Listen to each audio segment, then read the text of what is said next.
सुरुवातीलाच बातमी आहे मराठा आरक्षणासंदर्भात। मराठा आरक्षणासंदर्भातील क्युरेटिव्ह पिटिशन सुप्रीम कोर्टाने स्वीकारली आहे। याचिकाकर्ते विनोद पाटील यांनी या संदर्भात माहिती दिली आहे।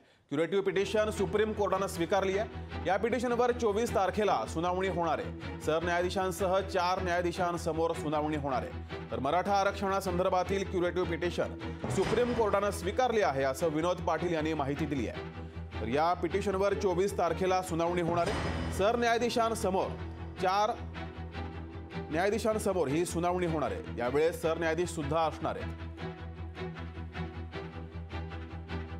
क्युरेटिव्ह संदर्भात माननीय सर्वोच्च न्यायालयाने आज भाष्य केलेलं आहे। येत्या 24 जानेवारी रोजी सुप्रीम कोर्टाने परत एकदा सुनावणीसाठी क्युरेटिव्ह पिटिशन ठेवलेली आहे। याचा अर्थ असा की क्युरेटिव्ह पिटिशन सुप्रीम कोर्टाने नाकारलेले नाही तर सुप्रीम कोर्टाने स्वीकारलेले आहे। यामुळे मला विश्वास आहे लवकरात लवकर याच्यामध्ये सुनावणी होईल व मराठा समाजाला हक्काचं आरक्षण मिळेल। याविषयी अधिक माहिती घेऊया। आपले प्रतिनिधी चेतन ननावरे आपल्या सोबत लाईव्ह जोडलेत। चेतन, क्युरेटिव्ह पिटिशन सुप्रीम कोर्टाने स्वीकारली आहे। 24 तारखेला सुनावणी होती आहे।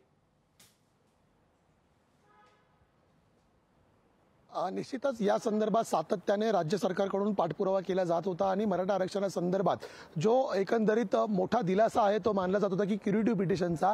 कारण याआधी ज्यावेळी सर्वोच्च न्यायालयामध्ये मराठा आरक्षण टिकलं नव्हतं त्यावेळी मोठा धक्का होता।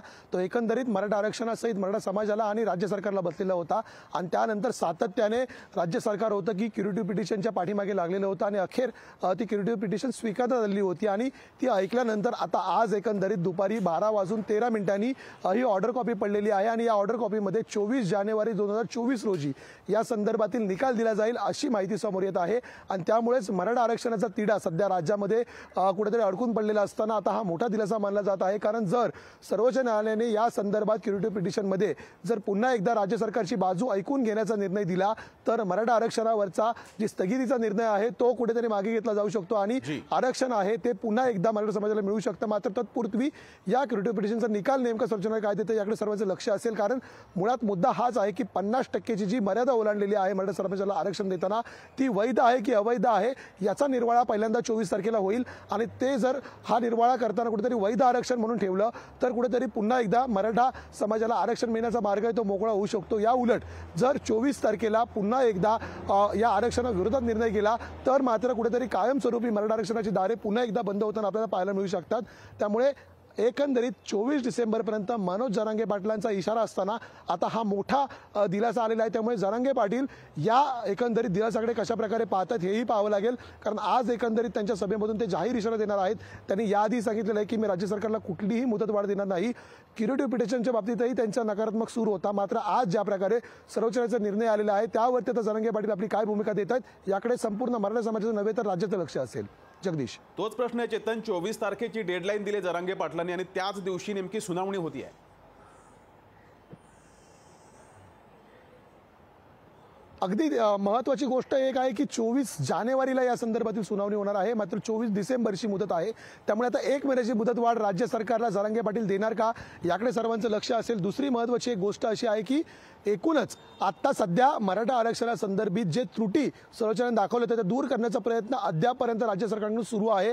कारण ज्या प्रकारचं सर्वेक्षण केलं जात आहे कारण सगळ्यात महत्त्वाचा मुद्दा हाच होता की मागासले पण मराठा समाजाचं कशा प्रकारे दाखवलं जाईल।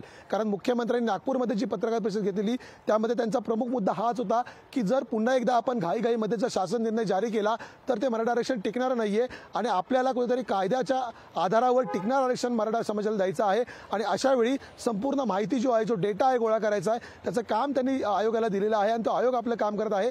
त्यामुळे जानेवारीच्या शेवटच्या आठवड्यापर्यंत किंवा फेब्रुवारीच्या पहिल्या आठवड्यापर्यंत हे काम पूर्ण होऊ शकतं आणि त्याच धर्तीवरती आपण फेब्रुवारी महिन्यामध्ये विशेष अधिवेशन घेऊन मराठा समाजाला आरक्षण देऊ असं एकंदरीत जो आश्वासन होतं ते मुख्यमंत्री उपमुख्यमंत्र्यांनी दिलेलं होतं। त्यामुळे आता एकंदरीत दुसरीकडे सर्वोच्च न्यायालयाकडून आलेला हा निर्णय पाहता कुठेतरी राज्य सरकारच्या बाजूने हा निर्णय मानला जात आहे। मात्र या निर्णयाला कितपत सहकार्य आता जरांगे पाटील करतायत की पुन्हा एकदा उग्र आंदोलन घेऊन ते राज्य सरकारला जेरीस आणतात हे पाहावं लागेल। जगदीश जी, चेतन धन्यवाद दिलेल्या माहितीबद्दल।